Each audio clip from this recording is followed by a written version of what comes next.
YTN 라디오 김우성의 생생경제. 네, 애청자 여러분 안녕하십니까? 서울여대 경제학과 홍영만 교수입니다. 한미 FTA 개정 협상이 오늘 서울에서 시작됐습니다. 2012년에 발효된 협정에 대해서 미국이 개정을 요청한 것인데요. LG경제연구원 김영주 연구위원 모셔서 그 의미와 향후 전망을 들어보겠습니다. 최근 석 달이 채 되지 않아서 조선소에서 2건의 대형 사고가 발생해 많은 사람들을 안타깝게 하고 있습니다. 왜 이런 사고가 계속 발생되는 것인지, 근본적인 대책은 없는 것인지, 일과 사람, 현재순 기획국장 연결해서 듣겠습니다. 화요일은 정부 경제정책의 이면을 면밀히 들여다보고 비판하고 조언하는 시간입니다. 건국대학교 최백은 교수 모시고 가계부채 대책에 관한 얘기를 듣도록 하겠습니다. 더위가 다시 찾아온 듯한 8월 22일 화요일, YTN 생생경제 활기차게 시작하겠습니다.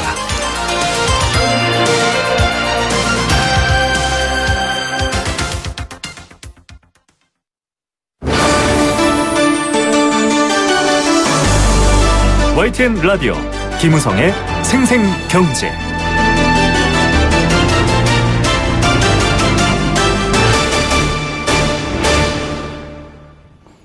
네, 한미 자유무역협정 개정 여부를 논의할 한미 양국 특별공동위원회가 오늘 서울에서 열렸습니다. 지난달 12일 미국 무역대표부가 무역 불균형 문제를 다루자는 취지로 제안해온 지 40일여 만인데요. 미국은 한미 FTA 체결 이후 대한국 무역 적자가 크게 늘었다면서 개정을 요구하고 있었습니다. 하지만 우리 정부는 FTA 발효 이후 효과 분석부터 차근차근 따져보자는 입장을 취하고 있는데요. 오늘 만남에서는 서로의 전략을 알아내기 위한 탐색전을 벌일 것으로 예측되고 있습니다. 관련된 소식 LG경제연구원의 김영주 연구위원과 만나보겠습니다. 안녕하세요, 김 위원님. 예, 안녕하십니까. 네, 오늘 오전부터 서울에서 공동위원회가 열리고 있죠? 예, 그렇습니다. 네, 오늘은 아마 서로의 입장을 확인하는 자리가 될 것 같은데 이번 만남의 성격을 일단 좀 얘기를 해 주시죠. 예, 이번 만남이 곧바로 그 개정 협상을 의미하는 것은 아닙니다. 네. 일단 미국 측에서 개정 협상을 해보자라고 제안을 한 것이고요. 그 네. 제안이 타당한가에 대해서 검토를 하는 일종의 그 프리뷰 에 해당하는 그 미팅이라고 보면 되겠습니다. 네, 그렇군요. 보통 한미 FTA를 포함해서 모든 FTA는 잘 진행되고 있는지 아닌지를 검토하기 위해서 1년에 한 번 정도 만나는 자리가 있는데요. 네. 그런 자리 외에 이번처럼 어떤 특별한 요청에 의해서 열리는 걸 이제 특별 공동위원회다라고 이야기를 하고, 그 특별 네. 공동위원회는 보통 어느 한 나라가 요청을 하면 다른 나라는 받아들이는 게 이제 일반적입니다. 네. 그러면 이번에 미국이 그 FTA 개정을 요구하면서 이제 이런 공동위원회가 열리게 된 건데, 미국 측 입장에서는 우리한테 어떤 요구를 할 것으로 예상이 되고 있습니까? 예, 이 부분이 조금 미국 입장에서 난감할 것 같습니다. 왜냐면 네. 트럼프 대통령과 같은 이제 정치인들이 관심을 갖는 영역하고, 네. 지금 공동위원회에 참여하는 행정부 측, 즉 실무자들이 관심 갖는 영역이 좀 다르기 때문인데요. 네. 일단 대통령과 같은 정치인들은 유권자들의 지지를 확보하는 것이 가장 중요하기 때문에, 네, 아무래도 그렇겠죠. 네. 예, 정치적으로 민감한 부분들을 많이 강조를 합니다. 네. 예를 들면 한미 FTA에 대해서도 그 한미 FTA가 발효된 이후에 두 나라 간의 무역이 훨씬 더 불균형해졌다. 미국이 한국에 대해서 200억 달러의 적자를 보고 있다. 이런 이야기들을 굉장히 좀 어떻게 보면 이렇게 선언적으로 흘려 보내고 있습니다. 네. 근데 실무자들 입장에서 그걸 따져보면 꼭 그렇지는 않은 게, 이게 경기 상황이라든지 여러 다른 요인에 의해서도 영향을 받거든요. 네. 그렇기 때문에 지금 실무자들이 관심을 가지고 있는 부분은 오히려 그런 대통령이 이야기했던 자동차나 철강 같은 상품보다는 네. 서비스라든지 지재권이라든지 좀 더 미래지향적인 부분들이 초점이 맞춰져 있는데, 네. 또 그런 부분만 논의해가지고 돌아간다면 이제 대통령이나 뭐 백악관에서 당연히 그걸 반가워하지 않을 겁니다. 그래서 이번 그 협상에서는 그런 두 가지의 균형을 어떻게 조화시킬 건가 하는 게 이제 미국 협상단의 좀 과제라고 하겠고요. 네. 그러다 보니까 우리 입장에서는 상대적으로 조금 여유 있는 그런 편입니다. 그렇다고 그러면은 지금 바깥에서 알려진 것처럼 미국이 무슨 자동차나 철강 같은 과거 문제보다는 미래 문제를 더 많이 제기할 가능성이 높다 이런 말씀이네요. 예, 그렇습니다. 네. 그 FTA의 어떤 구조상 좀 그럴 수밖에 없는데요. 모든 네. FTA는 그 역진 방지 조항이라는 게 있습니다. 이게 뭐냐면 역진 방지 조항이요? 예, 네. 리어카 같은 거를 오르막길로 끌고 가다 보면 이 무게 때문에 뒤로 막 흘러버릴 수 있지 않습니까? 그렇죠. 그래서 그거를 갖지 못하도록 이렇게 브레이크를 거는데요. 그걸 네. 이제 영어로 레칫이라고 하고 역진 방지 장치라고 합니다. 네. FTA라는 것도 두 나라 사이의 무역을 원활하게 하기 위해서 이게 다시 과거로 되돌아가지 못하도록 막는 조항들이 있고 그걸 역진 방지 조항이라고 합니다. 이제 한미 FTA도 지금 미국에서 문제 삼는 게 주로 자동차와 철강인데요. 이게 미국이 무역 적자가 심해졌다라고 해서 이미 없앤 관세를 다시 부활시키거나 이런 걸 굉장히 어렵게 만들어놨습니다. 네. 그렇기 때문에 이제 정치권에서는 자꾸 자동차 철강 이야기를 하지만 네. 실제 협상에서는 그 이야기를 하기가 어렵고요. 네. 그래서 만약 굳이 한다면은 관세를 건드리는 것보다는 혹시 그 안에 뭔가 지재권이나 이런 것 관련된 불공정한 문제가 있지는 않은지 그런 정도에 아마 그칠 것으로 예상이 됩니다. 네, 그렇다면은 자동차나 철강 문제를 건드리지 않는다면 미국이 우리나라에 대해서 쌀 시장을 추가적으로 개방하라든지 아니면 쇠고기 수입을 좀 확대하라든지 이런 주장을 할 가능성은 있을까요?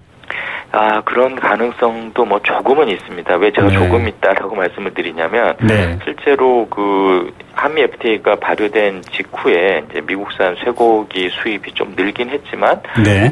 시간이 지나놓고 보니까 오히려 시장 개방의 효과는 미국 축산업자들보다는 호주 축산업자들이 훨씬 더 많이 누리고 있습니다. 그렇죠. 예, 네. 이런 식으로 미국이 아무리 시장 개방을 위해서 노력하더라도 네. 결국은 이제 소비자들이 어떤 선택을 하느냐가 중요하기 때문에 네. 미국 입장에서는 그 부분을 그렇게 크게 가지고 나올 것 같지는 않고요. 네. 또 쌀 시장 같은 경우도 지금 우리나라는 쌀을 이렇게 관세율, 즉 가격에 따라서 수입 여부를 결정하는 것이 아니라 쿼터를 정해서 일정량을 무조건 수입을 하고 있습니다. 예. 미국이 만일에 쌀 시장 개방을 무리하게 요구한다면 우리가 이제 이 전략을 바꿀 수도 있고 그럴 경우에 오히려 네.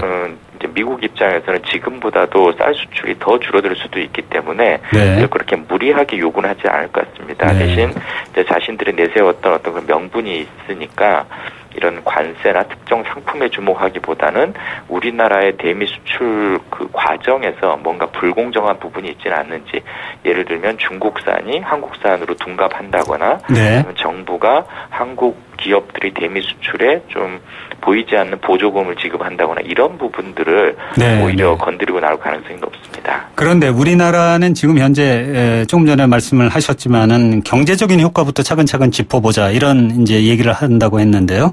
예. 그 얘기는 한국은 조금 이 한미 FTA를 통해서 그동안 이득을 많이 봤다 이렇게 우리가 이해할 수는 있나요? 예, 그렇습니다. 일단 뭐 저 같은 이제 경제학자들 입장에서는 한미 네. FTA가 어느 한 나라에게 이익을 줬다기보다는 우리나라 소비자들도 이익을 받고 미국 네. 소비자들도 이익을 봤다라고 생각을 하는 겁니다. 예. 대신 이제 미국 정치인이나 유권자들은 소비자 관점보다는 일자리 관점에서 자꾸 접근을 하니까 네. 한국 자동차와 철강 수출이 늘면서 미국 중동부 지역의 자동차 그 산업 관련 근로자들이 네. 일자리를 잃었다. 이걸 강조하고 있는 것이죠. 거기가 우리가 흔히 얘기하는 러스트 벨트라고 하는 그 지역을 얘기하는 건가요? 네, 맞습니다. 네, 근데 네. 그건 뭐 FTA 때문이라기보다는 미국 제조업의 경쟁력이 점점 줄어들고 네. 이제 서비스나 IT 쪽으로 옮겨가기 때문에 생기는 불가피한 현상인데요. 네. 우리 입장에서 보자면은 우리보다 경제 규모가 크고 또 산업 발전 단계가 좀 앞서 있는 미국에 비해서 아무래도 한국 제조업이 이번 FTA 혜택을 많이 본 것은 분명합니다. 네. 대신 그건 이미 우리가 알고 시작했던 협상이기 때문에 그걸 이유로 해서 한미 FTA를 개정하자라는 요구는 이제 온당치 않죠. 그래서 우리 그 협상 대표팀은 일단 이 미국의 요구에 대해서 알았다. 대신 당신들의 그 요구와 주장이 과연 합당한지를 한번 따져보자라는 게 이제 지금 입장입니다. 그러니까 이제 우리가 희망하는 거는 경제적인 효과에 대해서 한번 분석을 해보면 한국도 많이 그 혜택을 받지만 미국도 이득을 많이 봤을 거다 이런 결과가 나올 거라고 이제 어느 정도 자신을 하고 있는 거군요. 예, 그렇습니다. 네, 왜냐하면 네. 지금 백악관에서는 자꾸 상품 무역만 이야기를 하지만 네. 서비스 교육까지 범위를 넓혀서 보면 네. 미국의 그 우리나라에 대한 흑자도 굉장히 많이 늘었거든요. 그렇죠. 예, 네. 그래서 이제 그런 부분들을 좀 공정하게 보자라는 게 우리 팀의 이제 목표입니다. 네. 그런데 그럼에도 불구하고 이제 미국이 계속해서 뭐 어쨌든 철강이든 자동차든 이런 것들을 얘기하면서 계속 그 개정 협상을 요구를 한다고 하면 그러면은 우리는 어떻게 대응해야 될까요? 예, 그 부분이 우리 입장에서는 참 이제 뼈아픈 부분인데요. 왜냐하면 이익을 많이 얻은 사람들일수록 그걸 포기하기가 어렵지 않습니까? 그렇죠. 그래서 이번 협상을 하더라도 우리가 이거 언제든지 이 협상을 깰 수 있고 이걸 버릴 수 있다라고 임하면 협상이 네. 오히려 쉬울 텐데 네. 한미 FTA를 지금 폐지하는 것이 우리에게 굉장히 큰 피해이기 때문에 네. 어쨌든 일정 수준에서는 미국의 요구를 아마 들어줄 수밖에 없을 겁니다. 대신 네. 그 미국의 요구가 우리가 한미 FTA를 통해서 얻는 이익보다 네. 훨씬 크다면 당연히 거부를 하겠지만 네. 그렇지 않다면 일정 수준까지는 받아들일 거고 대신 그러기 위해서는 미국 측의 주장이 이제 합리적이고 타당하다라는 것을 미국이 보여야 하니까 우리는 그 부분에 이제 초점을 맞춰서 당신들의 주장을 한번 잘 우리에게 설명해 봐라라고 나가는 것이 현재로서는 최선의 전략입니다. 네. 그러면은 지금 이제 특별위원회가 그 시작이 됐는데 이게 만약에 개정을 한다고 전제를 하면 가정을 한다고 그러면은 한 얼마나 시간이 걸릴까요? 그 개정이 다 완성돼서 발효될 때까지.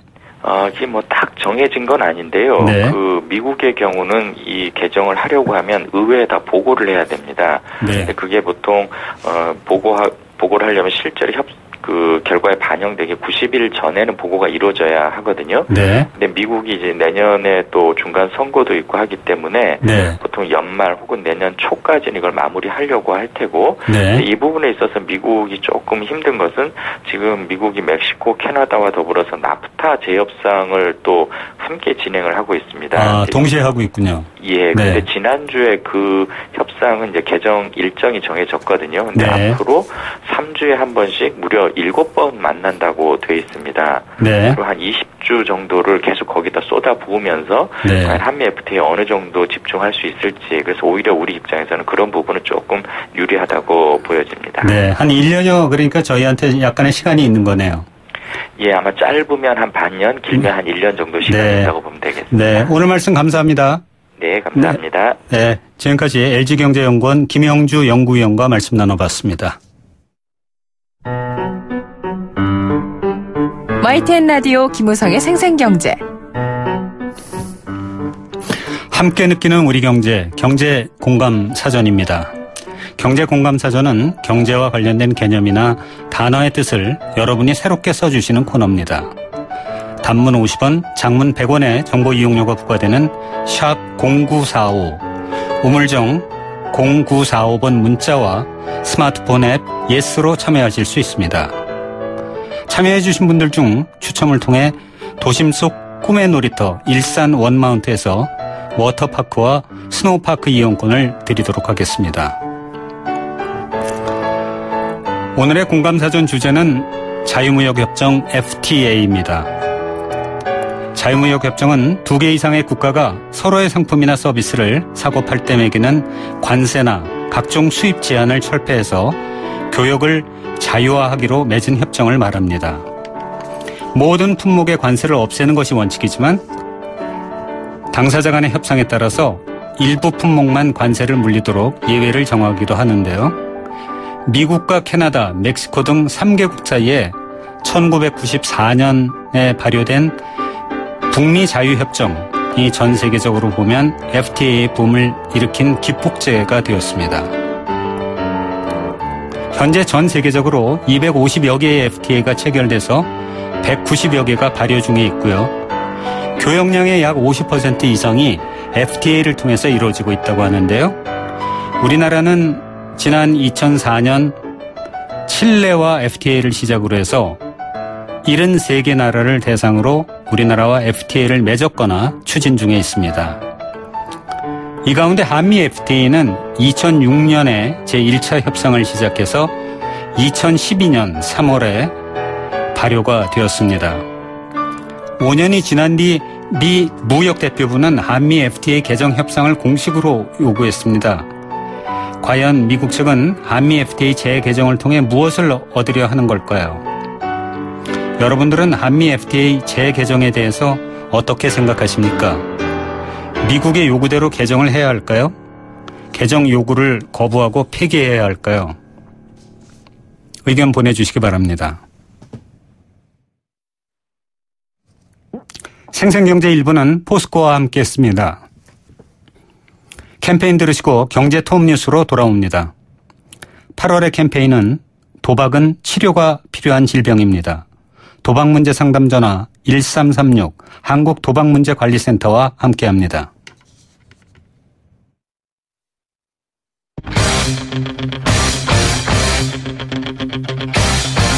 지금 가장 뜨거운 경제 소식. 경제 톱 뉴스. 이 시각 가장 뜨거운 경제 톱 뉴스 알아보는 시간입니다. 비즈니스워치 김순동 기자 연결하겠습니다. 안녕하세요. 네, 안녕하세요. 네, 그 매년 갚아야 할 빚이 소득보다 많은 채무자가 굉장히 많다면서요? 네, 그 정세균 국회의장실에서 이 나이스 평가 정보에서 받은 금융권의 개인 대출 자료를 분석했는데요. 네. 그 지난 6월 말 기준으로 이 총부채 원리금 상환 비율, 그러니까 DSR이 100%를 넘는 채무자가 118만 명에 달했습니다. 아, 그렇게 많습니까? 네, 그 DSR은 이 연간 소득 추정액 대비 연간 원리금 상환 추정액을 말하는데, 네. 이 100%를 넘는다는 건 한마디로 이 한 해 소득으로 그에 돌아오는 원금과 이자도 모두 갚을 수 없다는 얘기입니다. 네. 물론 뭐 자산이 많으면 걱정이 없는데요. 네. 소득으로 원리금 상환도 어렵다고 하면 아무래도 이 채무 상환 능력이 매우 취약하다, 좀 이렇게 보셔야 될 것 같습니다. 그러면 이게 118만 명이나 되면은 이렇게 많이 늘고 있는 이유는 왜 이런 현상이 벌어지고 있는 겁니까? 네, 일단 뭐 증가 추세를 보면 2013년 말에 72만 명 정도였는데 3년 반 만에 46만 명, 그러니까 64%나 급증을 했습니다. 아, 네. DSR이 100%는 안 되지만 60%를 넘는 채무자도 171만 명에 달했는데 그 소득으로 원리금조차 제대로 갚을 수 없는 채무자가 이렇게 많이 늘어난 이유를 보니까 한국은행이 계속 금리를 좀 내린 데다가 이 정부가 이 부동산 규제 정책을 좀 계속 완화를 하면서 그만큼 돈 빌리기가 쉬워지면서 주택 마련 또 생활비 등에 쓰려고 무리하게 좀 빚을 낸 사례가 그만큼 많아지고 있는 것으로 좀 그렇게 풀이가 되고 있습니다. 그러니까 대체로 최근 한 3년 반 만에 굉장히 많이 늘어난 거네요. 그렇죠. 예. 네, 네.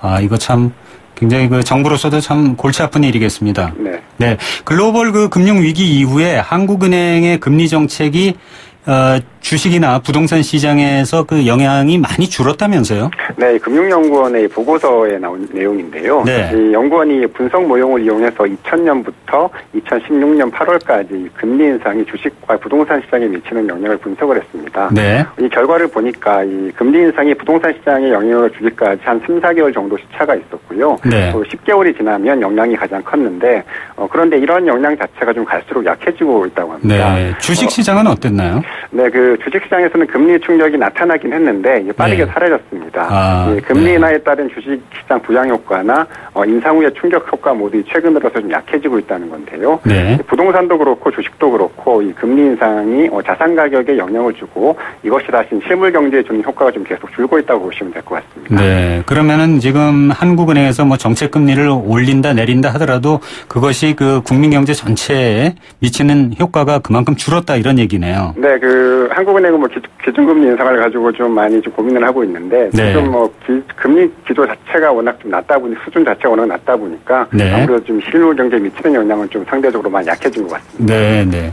저는 담배 안 핍니다만은 그 아이코스 뭐 글로 이런 그 관련형 전자담배에 대해서 세금이 좀 올라갈 것 같아서 그래서 가격이 좀 오를 것 같다는 얘기가 있습니까? 네, 그 뭐 관련형 전자담배는 요새 길거리에서 많이 보실 수 있을 텐데요. 네. 이 불로 태우는 기존 담배와는 달리 이제 연초를 기기로 가열을 해서 이 증기를 마시는 방식입니다. 아, 연기가 아니고 증기를 마셔요? 네, 수증기를 마시는 건데요. 네. 한국 필립 모리스의 아이코스 또 브리티시 아메리칸 타바코의 글로가 지금 시중에 판매되고 있습니다. 네. 그런데 이제 국회 기획개정위원회가 오늘 소위를 열고 이 관련형 전자담배에 붙는 세금을 20개비당 594원, 또 이 비관련형 전자담배는 1g당 51원으로 세금을 올리는 내용의 이 개별 서비스에 인상안에 좀 합의를 했습니다. 네. 기존에는 이 연초가 아닌 니코틴 용액을 이용한 전자담배에 대해서만 이 세금을 g당 370원을 좀 부과하고 있었는데요.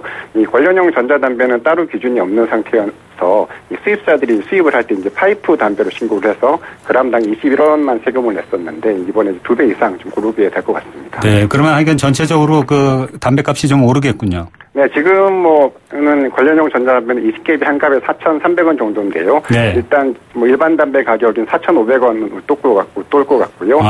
뭐 최고 한 5,000원 정도까지 오를 수 있다 이런 전망이 좀 나오고 있습니다. 많게는 한 500원까지 오르겠군요. 네, 그렇습니다. 네. 요즘 근데 그 맥주가 와인하고 양주를 제치고 수입술의 대표 주자가 됐다 이런 얘기가 있는데 그거 맞습니까? 네, 그 한국무역협회 자료인데요. 네. 올해 1월부터 7월까지 맥주 수입액이 1억 4,300만 달러로 사상 처음으로 이 주류 가운데 1위를 차지했습니다.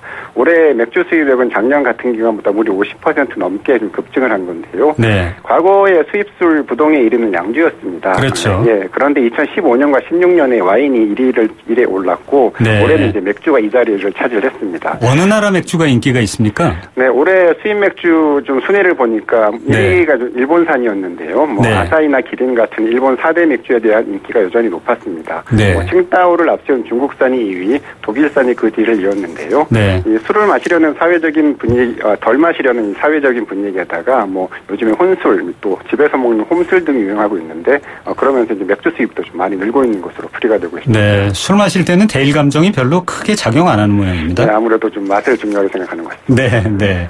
카카오뱅크의 신용대출 상담을 사칭한 그 사기 전화가 굉장히 요즘 많이 새롭게 등장했다고 하는데 어떻게 사기를 하는 겁니까? 지난달에 이제 카카오뱅크가 출범을 하면서 이제 인기가 좀 많이, 인기몰이에 나서고 있는데, 네. 이런 인기에 편승한 좀 사기 전화도 좀 등장을 하고 있다고 하는데요. 네. 금감원에 따르면 카카오뱅크 고객센터 상담 직원을 사칭을 해서, 이제 아무래도 여기가 전화가 잘 연결이 안 된다고 하는데, 네. 그래서 이제 대출 절차를 전화로 대신 처리해준다거나, 상담을 해주겠다고 하면서 개인정보를 요구하는 것으로 좀, 그런 사례가 좀 나타나고 있습니다. 네. 아직 실제로 금전 피해를 본 사례는 좀 확인되지 않고 있는데, 이런 사례도 지금 나타나고 있어서 좀 주의가 요구되고 있습니다. 네, 소비자도 주의해야겠지만 금융당국도 좀 워치를 해야겠군요. 네, 오늘 말씀 감사합니다. 네, 감사합니다. 네, 지금까지 비즈니스워치 김춘동 기자였습니다.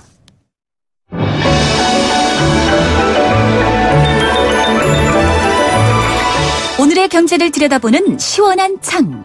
YTN 라디오 김우성의 생생경제 생생인터뷰. 지난 일요일이었죠. 근로자 4명이 숨진 창원 STX 조선해양 폭발 사고 다들 알고 계실 텐데요. 오늘 해경수사본부가 STX 조선해양에 대한 압수수색에 나섰습니다. 사고 당시 안전수칙 준수 여부 등을 점검하고 문제가 발견되면 책임을 물을 방침이라고 하는데요. 이 사고를 계기로 또다시 조선소의 안전불감증이 드러났습니다. 이런 사고를 미연에 방지할 방안은 없는 걸까요? 일과 건강 현재순 기획국장과 만나보겠습니다. 안녕하세요. 예, 안녕하세요. 네. 일과 건강이라는 단체, 이거 저는 오늘 처음 들어봤는데요. 네. 무슨 일을 하는 단체인가요, 우선? 저희들은 88년도에 원진 레이온이라고 하는 회사에서 직업병으로 많은 분들이 돌아가시고 네. 직업병 환자가 발생했었어요. 그래서 네. 그 직업병 인정하는 그런 과정에서 녹색 병원이라고 하는 직업병 치료 병원하고 네. 직업병을 연구하는 노동환경건강연구소가 생겼고요. 네. 그래서 그 연구소에 이제 같이 그 연구한 결과를 노동자 시민들과 같이 나누기 위해서 이런 안전보건 단체를 하나 만들게 됐고요. 그게 네. 일과 건강이라는 이름으로 이제 사업장이나 지역 주민들의 건강과 생명을 지키는 그런 활동들을 하는 단체입니다. 네. 그러면 이거는 정부기관인가요? 민간단체인가요? 아니요. 그냥 순수한 민간단체인가요? 네네네. 네. 그러면은 재원이나 이런 건 어떻게 조달을 하세요? 회원제죠. 네. 일반 시민단체처럼 회원제로 하고 있고요. 네. 후원 받고 있습니다. 아, 그렇군요. 네네. 다시 얘기로 돌아가서, 지난 일요일이었죠. 그 사고가 나서 4분이 숨지는 그런 참사가 발생을 했는데요. 네네. 어떻게 그 일과 건강 단체에서 보시기에는, 이 사고의 원인이 뭐라고 생각하세요? 그, 주된 사고의 원인은요. 지금 이제, 압수수색도 들어가 있고, 이제, 원인 규명을 위한 조사가 이루어지겠지만, 그렇죠. 오늘 오전에, 오늘 요 STX 조선소 노동조합이 속해 있는, 금속 노조가요. 그 자체, 노동자들과 함께 자체 조사한, 결과와 함께 대책을 요구하는 기자회견을 열었는데요. 거기에서 이게 지금 탱크 도장 작업을 하다가, 지금 폭발 사고가 난 것으로 보도가 됐잖아요. 처음에 그렇게 나왔죠. 네네네. 그래서 도장 스프레이 작업에서 발생한 인화성 증기가 탱크 내에 밀폐 공간에 적체돼 있어서 적체돼 있는 가운데서 이제 확인되지는 않지만 조명등이나 아니면 방폭등, 전선 피복도 손상돼 있다는 얘기도 있으니까요. 어떤 원인에 의해서 이제 스파크가 일어나서 폭발이 일어나고 탱크 내에 이제 산소 부족이나 유독가스 흡입 사태가 초래된 것으로 지금 자체 조사 결과는 나왔어요. 그래서 이분들이 이제 폭발에 의한 화상으로 사망된 것으로 보도가 되고 있는데 화상에 의한 사망이 주요 원인이 아니라 원래 이제 송기 마스크라는 걸 쓰고 들어갔어야 되는데 밀폐 공간에는 그냥 방독 마스크만 쓰고 들어가셨거든요. 지금 그래서 이제 노동자 네 분이 질식 사망한 것으로 발표를 했고요. 그래서 송기 마스크만 제대로 지급이 됐다고 하더라도 착용을 했다고 하면 최소한 이 골든 타임이 확보돼서 생명을 잃지는 않지 않았을까. 그렇죠. 그렇게 지금 자체 결과를 발표했습니다. 그런데 그거는 지금 현재 노조에서 조사한 내용이어서 공식적인 발표는 아닌 거죠? 그렇죠. 근데 이제 지금 공식적인 발표는 정확한 원인이 나온 건 아니니까요. 이제 언론에서도 도장 작업에 의해서 인화성 증기가 나서 어떤 원인에 의해서 폭발이 일어났다 이런 정도밖에 안 나와 있어서 지금 자체적인 조사 결과를 좀 소개해드렸습니다. 그런데 이제 이 조선 업장이라고 하는 게 이제 사실은 죽음의 사업장이다 이렇게까지 불려지고 있거든요. 사실 아시는 것처럼 지난 5월에도 삼성중공업 거제 조선소에서 이제 타워 크레인이 넘어져서 6분이 그때도 숨지고 여러분께서 이제 20명이 넘게 다치시고 그랬잖아요. 이런 인명사고가 이제 계속해서 이렇게 발생을 하는 거는 그게 어떤 구조적인 어떤 문제라고 그럴까요? 그런 게 있다고 보시는 건가요? 그렇게 지금 다들 전문가들은 주장을 하고 있고요. 저희 단체도 마찬가지로 이제 보통 이제 사고가 나면 인재다 이렇게 표현을 많이 하잖아요. 그런데 이게 잘못 표현이 되면은 인재라고 하면 이제 사람의 잘못으로 다 그냥 일반적으로 생각을 하는 그러니까 어떤 사고의 원인을 시스템적인 거나 제도적인 원인으로 보지 않고 사람의 실수나 작업자의 부주의로 보는 경향이 우리나라는 굉장히 심해요. 정부 사고조사 보고서 통계에 의하여도 한 60% 이상을 그렇게 지금 사고조사 보고서가 정부에 보고되고 있거든요. 그러니까 일회성 사고로 이제 치부하고 그냥 넘어가는군요. 그렇죠. 그러니까 우리나라가 그러니까 같은 유의 사고 재발률이 굉장히 높아요. 그 이유는 사람의 잘못으로 다 돌려버리고 당시에 어떤 시스템적인 어떤 제도적인 문제를 파고들질 않는 거죠. 그렇다 보니까 이게 같은 사고가 계속 발생되는 건데 조선소도 마찬가지예요. 이제 많이 들어보셨겠지만 조선소는 다단계 하도급이 굉장히 심해요. 1차부터 7차, 8차까지 하청의 재하청 계속 이루어지면서 8차까지 하청이 이루어지고 있어요. 그렇게 되면서 정말 재하청으로 인한 그래서 조선소 같은 경우는 100여 개가 넘는 하청 업체가 동시에 작업을 하는 경우가 비일비재해요. 그러니까 1000명이 동시에 투입돼서 혼재 작업을 하는 거죠. 그렇다 보니까 이제 서로의 신호 체계나 삼성 크레인이 그런 사고였지 않습니까?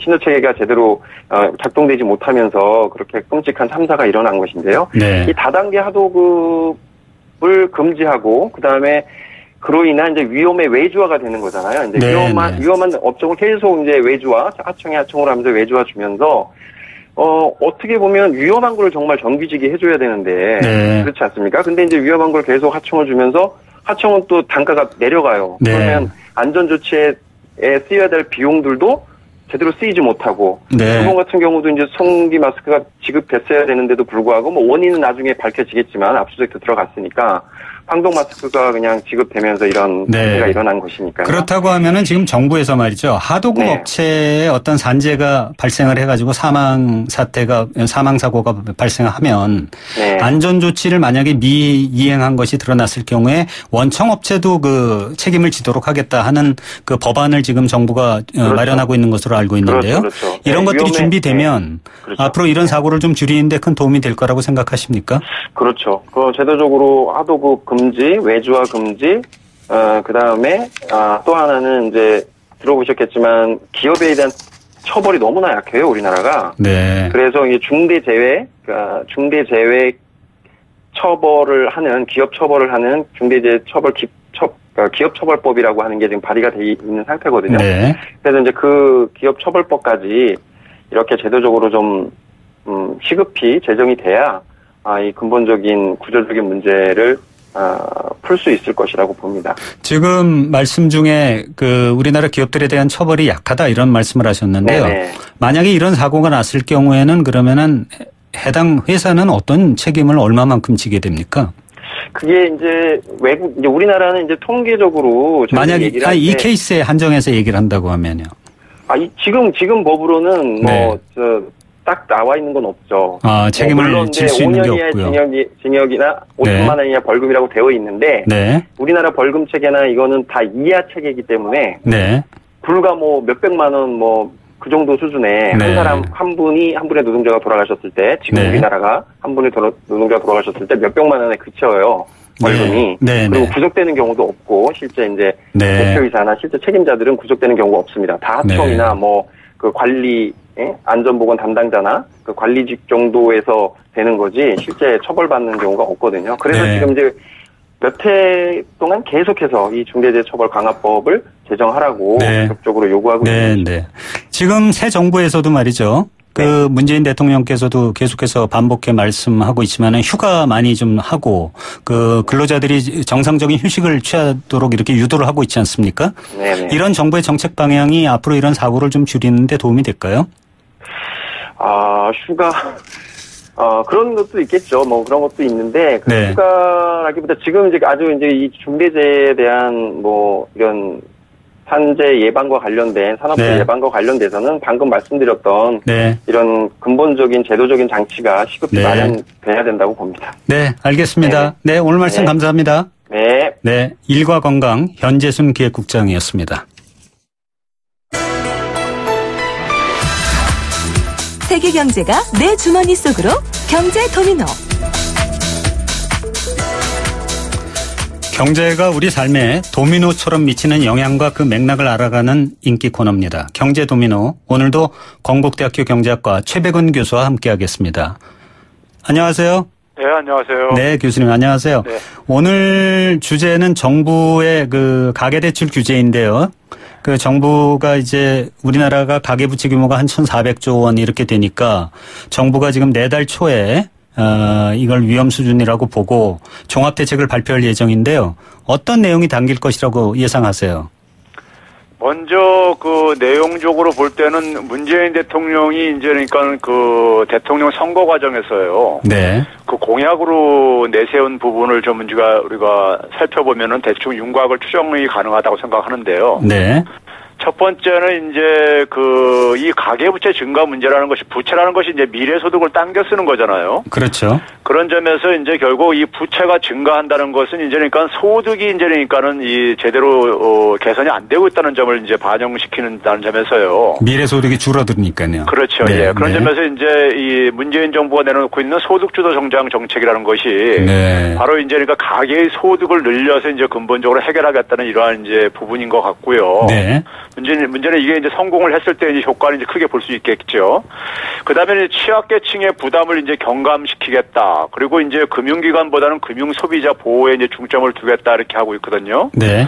그래서 이제 보게 되면은 가계부채 총량을 이제니까 공약 과정에서 나왔던 얘기는 한 150% 이내에서 관리하겠다라든가. 네. 그다음에 이제 그 이자율 상한을 이제 한 20% 수준으로 좀 축소시키겠다라든가. 24%로 내린다고 지금 얘기하고 있죠. 예. 네, 네. 그래가지고 이제 그다음에 이제 뭐 비소구 대출 같은 경우요. 그러니까 일종의 그러니까는 자신의 이제 그러니까 우리가 그 집값 자산이 대출금 이하로 하락했을 경우에. 네네. 이제 그러니까 이 자산을 포기함으로써 이제 그러니까요 부채에서 해방될 수 있는 이제는 비소구 대출도 점차적으로 확대해 나가겠다. 뭐 이런 이제 대책들이 이번에 좀 이제 얘기가 될 것 같고요. 네. 특히 이제 주택담보 대출을 좀 이제 엄격하게 좀 관리하겠다. 네. 이런 이제 방안이 이제 그 주요 내용이 될 것 같습니다. 네. 이번 또 대책 중에 보면 이제 그동안 많이 그 언론을 통해서 나온 얘기가 총부채 원리금 상환 비율, 우리가 DSR이라고 하는데요. 그거를 규제하겠다는 내용도 아마 들어가는 것 같은데 구체적으로 그거는 어떤 내용이고 어떤 효과가 있다고 생각하세요? 그러니까 DSR이라는 것은 이제 우리가 영어로 이제 Debt Service Ratio 해가지고요. 네. 우리말로는 총부채 원리금 상환 비율이라고 이렇게 이제 그 표현들을 하고 있는데. 네. 이게 총체적인 이제 부채 상환 능력을 이제 그러니까라고 생각하면 되는 건데요. 그러면 DTI하고는 어떻게 틀린가요? 그러니까 기존에 이제 DTI라는 것이 이제 네. 소득 대비 이제 부채 비율인데요. 네. 기존에는 이제 DTI라는 것은 기존의 대출금, 그러니까 신규로 주택담보대출을 받기 전에 네. 있었던 기존의 대출금에 대해서는 이자 상환 금액만 이제 그러니까는 이 부채에다 포함을 시켰던 반면에요. 네. 이 DSR 같은 경우는 기존 대출금, 모든 대출금 중에서 원금도 이제 그러니까 분할 상환하는 걸 가정을 해가지고 네. 해가지고 네. 이제 부채에다 포함시켰기 때문에 굉장히 올라가겠네요. 그냥. 그만큼 이제 부채 규모기, 부채 인정 범위가 이제 느는 거기 때문에 네. 대출 한도가 줄어들 수밖에 없겠죠. 네. 그러니까 이게 이제 대출 한도가 줄어들게 되니까 이제 그 가계의 어떤 뭐라 그럴까요? 소비할 수 있는 여력 자체가 상당히 좀 줄어들겠습니다. 그렇죠. 네네. 그 DTI도 역시 뭐 신 DTI를 내년부터 시행하겠다고 그렇게 또 그 하는 언론의 보도들이 많이 있는데 신 DTI는 어떤 건가요, 그러면? 그러니까 이제 그 신 DTI라는 것도 결국 이제 부채 상환 능력을 좀 정밀하게 심사하겠다는 이러한 이제 배경에서 출발하고 있는 것 같은데요. 네.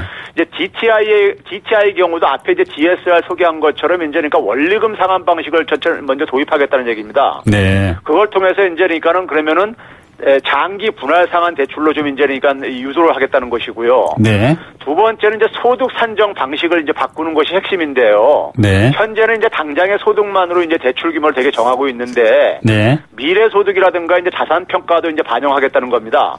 그리고 여기에 네. 이제 추가로 이제 소득이 이제 얼마나 안정적으로 확보가 가능하냐 이런 것들도 좀 포함시키겠다는 얘기고요. 네. 그래서 예를 들면 이제 그러니까 자산 같은 경우에 이제 그러니까는 일반 주택에 비해 가지고 상가 네. 같은 경우는 이제 그러니까 소득 창출 능력이 좀 높잖아요. 그렇죠. 그러니까 이런 것들은 소득 환산율을 좀 높이고 네. 반면에 이제 그러니까 연간 소득 중에서 성과급 같은 이제 일시적 소득 같은 경우는 이제 일정액을 좀 감액하겠다는 얘기죠. 이게 네. 이제 그러니까 안정적인 소득이 아니기 때문에요. 네. 그래가지고 결국은 이제 이 신 DTI라는 것도 좀 이제 그 상환 능력이 얼마나 이제 그러니까는 있느냐 이걸 네. 좀 이제 강화시키겠다는 이제 측면으로 보고 싶고요. 네.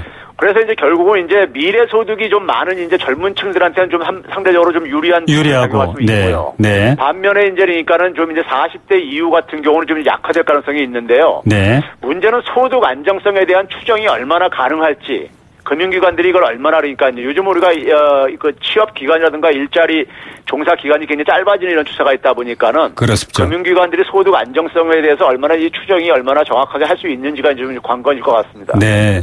그러면은 지금 전체적으로 보면은 정부의 그 대책이라고 하는 게 대출 규제를 이제 옥죄는 거에 이제 그 초점을 맞추고 있는데 이렇게 되면은 취약계층은 점점 더 힘들어지는 거 아니겠어요? 이런 취약계층에 대한 보호 방안은 어떤 것들이 있어야 될까요? 그러니까 이제 이 대출 조건 강화는 가계부채의 이제 질과 양을 개선시킨다는 점에서 이제 불가피한 측면이 존재한다고 보고 있습니다. 네. 이제 문제는 이제 앞에서도 이제 잠깐 이제 김 기자인가요? 그분이 이제 소개도 했지만은 네. 지금 DSR이 100%를 넘는 채무자가 이제 크게 이렇게 증가하는 이런 상황이다 보니까는 그렇죠. 이게 이제 그러니까 관리를 안 할 수가 없는데 네. 문제는 이제 그 의도하지 않은 부작용도 이제 발생하는 것이 이제 불가피하다고 보고 있습니다. 네. 예를 들면 이제 가게가 대출 수요가 이제 그러니까 존재하는 한에 있어서는 어딘가로부터 돈을 빌려야 될 게 아니겠습니까요? 그렇죠. 그러면 이제 돈을 빌리기 어려워진 금융기관이 아니라 조건이 안 좋아도 이제 다른 곳에서 돈을 이제 빌릴 가능성이 높아지는 것이죠. 뭐 이제 흔히 얘기하는 제2금융권으로 가는 거죠. 그렇죠. 네. 그런 점에서는 이제 그 저는 근본적으로는 취약한 이제 자영업자들이라든가 서민층들을 위해서 네. 정책금융을 좀 강화할 필요가 있다고 봅니다. 그래서 실질적인 자활에 도움을 줘야 되고요. 네. 그다음에 이제 그 대출 수요를 근본적으로 좀 이제 없애기 위해서는 부동산 시장을 좀 이제 안정시키고 네, 주거비용 부담을 좀 낮추는 노력들이 좀 병행돼야 될 것이고요. 네. 가장 좋은 거는 아무래도 이제 좋은 일자리가 이제 근본적으로 많이 공급이 돼야 되겠죠. 예. 그러니까 이제 가계대출 문제가 이게 단기간에는 해결되기가 참 어려운 거 아니겠습니까? 그렇습니다. 예, 지금 현재 1,400조인데 이게 지금 증가율을 이제 낮추는 정도 수준에서밖에는 할 수가 없을 텐데 말이죠. 앞으로 장기적으로는 지금 말씀하신 것처럼 그 일자리를 만드는 거 뭐 이런 거 말고 또 어떤 대책들이 정부가 생각할 수 있다고 생각하세요? 저는 이제 그 이번 정부가 지금 이제 주목하는 부분들 중에 하나가 이제 그러니까는 아까 이제 앞에서 이제 그러니까 공약에서도 좀 소개를 했지만요. 네. 이제 그 취약한 계층들에 대해서 좀 이제 그러니까는 좀 주목을 좀 이제 하겠다 이렇게 하고 있는데요. 네. 사실 우리나라 금융시장을 보게 되면은 제1금융권 시중은행을 이용하는 이제 그러니까 차주들하고 네. 일반 가게하고 그다음에는 굉장히 이제 불리한 조건의 제2금융권을 이용하는 이제 이 두 개 시장이 이렇게 양립을 하고 있거든요. 네, 네. 소위 말해서 그러니까 이제 중금리 대출 시장이 좀 이제 우리가 취약하다는 걸 우리가 흔히 얘기를 하고 있잖아요. 네.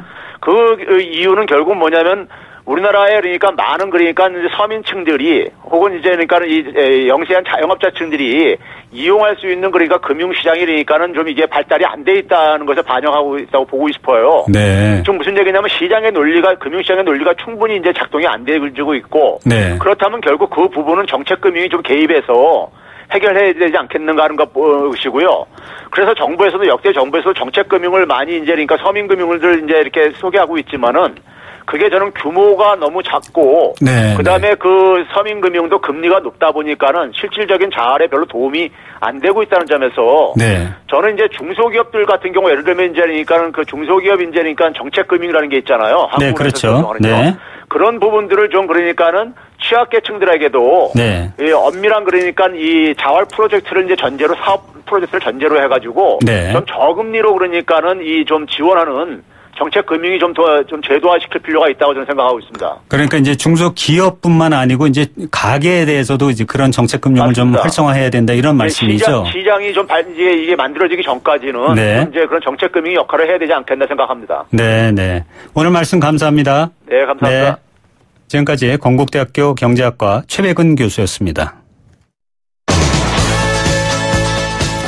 네, 오늘부터 그 한미 그 FTA 특별 공동위원회가 열리고 있는데요. 무역이라고 하는 거는 원래 나라 차원에서는 분명 큰 이익을 가져다 준다는 것이 경제학 교과서의 얘기입니다. 그러나 그 나라 안에서 손해를 보는 사람과 이득을 보는 사람이 나타나게 되는데요. 이것이 바로 곧 FTA의 정치학이죠. 정치가 해결해야 할 문제인 겁니다. 오늘 시작한 한미 FTA 개정 협상도 FTA가 갖는 경제적, 정치적 의미를 균형 있게 평가하기를 기대하면서 YTN 생생경제 8월 21일 화요일 순서 모두 마치도록 하겠습니다.